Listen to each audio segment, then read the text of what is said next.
میرے نوکروں کو ایجنسیز کو رکھوانا چاہ رہی تھی میرے بیڈ روم میں تاکہ ان کو پتہ چلے کیا باتیں ہوتی ہیں. پوری تفتیش کی گئی تو میں جب پرائم منسٹر تھا تب سے ان کو تیار کر رہے تھے. ایک کو میں جانتا ہوں اس کو بلیک میل کیا جا رہا ہے, ڈیپ فیک ویڈیوز ہوتی ہیں اس طرح کے, یہ کر دیں گے, عام کر دیں گے, فیملیز کو بچوں کو بھیج دیں گے. سابق وفاقی وزیر تو نہیں؟ ہاں ایک وزیر بھی ہے. سابق ایک اتحادی کو بھی بلیک میل کرنے کی کوشش کی؟ ہاں بالکل کی. پچھلے لیول پہ ٹیلی فونز آتی ہیں ان نیم نمبر سے, چیزیں آفر ہو جاتی ہیں.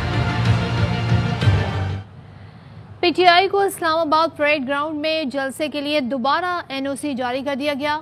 نوٹیفیکیشن کے مطابق پریڈ گراؤنڈ کے حوالے سے متعلقہ اتھارٹی نے بھی اجازت دے دی. NOC میں کہا گیا ہے احتجاج کے دوران ریاست مخالف نعرے بازی نہیں ہوگی, دھرنے کی اجازت نہیں ہوگی, احتجاج مقررہ وقت پر ختم کرنا ہوگا. اسلام آباد ایکسپریس وے سمیت سڑکیں بند نہیں کی جائیں گی. مظاہرین کو پرامن منتشر کرنا PTI کی ذمہ داری ہوگی. کسی قسم کے تشدد اور جھگڑے پر آرگنائزر ذمہ دار ہوگا. اموات کی صورت میں آرگنائزر ذمہ دار ہوگا. خلاف ورزی پر طاقت کا استعمال کیا جا سکتا ہے. جلسہ رات 12 بجے ختم کرنا ہوگا. پاکستان تحریک انصاف کا پریڈ گراؤنڈ اسلام آباد میں جلسہ ہے. کل مختلف اوقات میں قافلے اسلام آباد کے لیے روانہ ہوں گے. لکی مروت سے 2 قافلے جلسے کے لیے روانہ ہوں گے. حشام انعام اللہ کی قیادت میں قافلہ کل 2 بجے روانہ ہوگا, جبکہ ضلعی دفتر سے کل صبح 11 بجے بھی ایک قافلہ روانہ ہوگا. لکی میاں والی روڈ پر خوادید خیل پمپ پر کارکنان جمع ہو کر اسلام آباد کے لیے روانہ ہوں گے, جبکہ پشاور میں بھی جلسے کو دیکھنے کے لیے عمران خان کا خطاب سننے کے لیے انتظامات مکمل کر لیے گئے ہیں. سابق وزیر اعظم عمران خان نے خود بھی اعلان کیا ہے کہ وہ راولپنڈی سے ریلی کی صورت میں اسلام آباد پہنچیں گے, جبکہ لاہور میں بھی مرکزی اجتماع لبرٹی چوک پر ہوگا, جہاں بڑی اسکرین لگا کر اسلام آباد جلسے کو دیکھا جائے گا اور لاہور کے شہری وہاں جلسے میں شرکت کریں گے اور مقامی رہنما ریلیز کی قیادت کرتے ہوئے لبرٹی چوک پہنچیں گے. حکومت نے بجٹ میں صوبوں سے 800 ارب روپے سرپلس کی شرط مان لی. IMF کا MOU صوبوں کو بھیج دیا گیا. خیبر پختونخوا حکومت کا اعتراض. وزیر خزانہ KP تیمور سلیم جھگڑا نے وفاقی وزیر خزانہ مفتاح اسماعیل کو جوابی خط لکھ دیا. کہا IMF شرائط پر ہمیں اعتماد میں نہیں لیا گیا. صوبے کا بجٹ پورا ہوگا تو ہی IMF شرائط کو تسلیم کرنا ممکن ہوگا. اس طریقے سے وفاق اور صوبے کے معاملات نہیں چلتے کہ آپ خود سے ایک فیڈریشن میں فیصلے لیں. بہتر طریقہ یہ ہے کہ انگیج کریں. وفاقی حکومت کا ایک اور نرالا کارنامہ. صوبائی حکومتوں سے مشاورت کے بغیر صوبوں سے متعلق IMF کی شرائط بھی مان لی. شہباز حکومت نے بجٹ میں صوبوں سے 800 ارب روپے سرپلس کی شرط مان لی. شرائط پر مبنی مفاہمت کی یادداشت صوبوں کو بھیج دی. خیبر پختونخوا حکومت نے MOU پر اعتراض اٹھا دیا.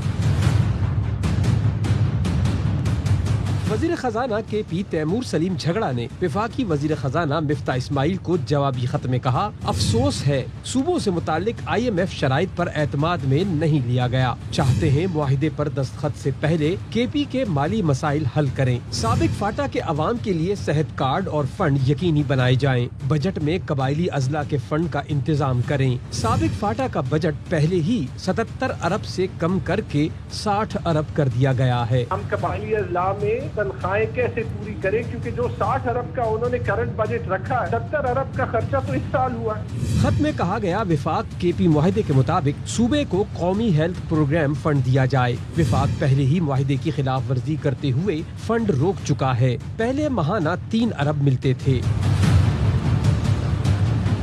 تیمور جھگڑا نے خط میں لکھا کہ صوبے کا بجٹ پورا ہوگا تو ہی IMF شرائط کو تسلیم کر سکیں گے. وفاق NFC ایوارڈ فوری بحال کرے. صوبے کو 1998 کی مردم شماری کی بنیاد پر NFC سے حصہ دیا جا رہا ہے. قبائلی اضلاع کے انضمام کے بعد کی آبادی پر فنڈ نہیں دیے جا رہے. خط میں وفاق سے صوبے کے اہم مالی و معاشی معاملات کے تمام بقایا جات پر بات کرنے کا بھی کہا گیا ہے. قیام پاکستان سے اب تک صدور وزرائے اعظم کو کتنے تحفے ملے, مارکیٹ میں ان تحفوں کی ویلیو کتنی ہے, صدر وزیر اعظم نے اگر یہ تحفے خریدے تو کتنے میں خریدے. ماہر قانون ابوذر سلمان نیازی کی درخواست پر انفارمیشن کمیشن کا معلومات فراہم کرنے کا حکم. ابوذر سلمان نیازی کہتے ہیں انفارمیشن کمیشن نے جرأت مندانہ فیصلہ کیا. بات دوں گا انفارمیشن کمیشن کو، انہوں نے بڑا اچھا بولڈ فیصلہ کیا ہے. انفارمیشن کمیشن نے ڈائریکشن دی ہے سیکرٹری کیبنٹ کو کہ آپ ساری انفارمیشن ریلیز کریں جو ہم نے مانگی ہے. پرائم منسٹر عمران خان کے کیس میں انفارمیشن کمیشن ڈائریکشن دے چکا ہے کہ ریلیز کریں. تو رول آف کنسسٹنسی قانون ڈیمانڈ کرتا تھا کہ سب کی انفارمیشن پہ ریلیز کی جائے. تو ہماری یہی استطاعت تھی اور اللہ کا شکر ہے جی وہ انہوں نے قبول کر لی. آرڈر اگر پڑھیں اس میں لکھا ہے 10 دن کے اندر یہ ساری انفارمیشن ایک تو مجھے دیں درخواست گزار کو، اور ساتھ ساتھ یہ ویب سائٹ پہ بھی آپ ریلیز کر دیں. فی الوقت اتنا ہی. کسی بھی خبر اور اس کی اپڈیٹس کے لیے دیکھتے رہیے آوائی نیوز. اہم ترین خبریں اب ایک کلک کی دوری پر. آپ کے پسندیدہ ٹاک شوز ہوں یا اہم ملکی یا غیر ملکی شخصیات کی نیوز کانفرنسز، ہر لمحہ باخبر رہنے کے لیے سبسکرائب کریں ہمارا YouTube چینل. موسم کی صورتحال ہو یا کھیل کے میدان سے خبریں، اپنے موبائل فون سے ملکی اور بین الاقوامی اہم خبروں تک رسائی کے لیے ڈاؤن لوڈ کیجیے موبائل ایپ. باوثوق ذرائع سے مصدقہ خبروں، تجزیوں اور تبصروں سے مستفید ہونے کے لیے وزٹ کیجیے پاکستان کی سب سے بڑی نیوز ویب سائٹ www.arYnews.tv. ان سب کے علاوہ پاکستان کا سب سے بڑا فیس بک پیج ہو، سب سے بڑا نیوز انسٹاگرام اکاؤنٹ یا پھر ٹویٹر، ARY نیوز پہنچا رہا ہے خبریں سب سے پہلے آپ تک، تاکہ آپ رہیں ہر لمحہ باخبر.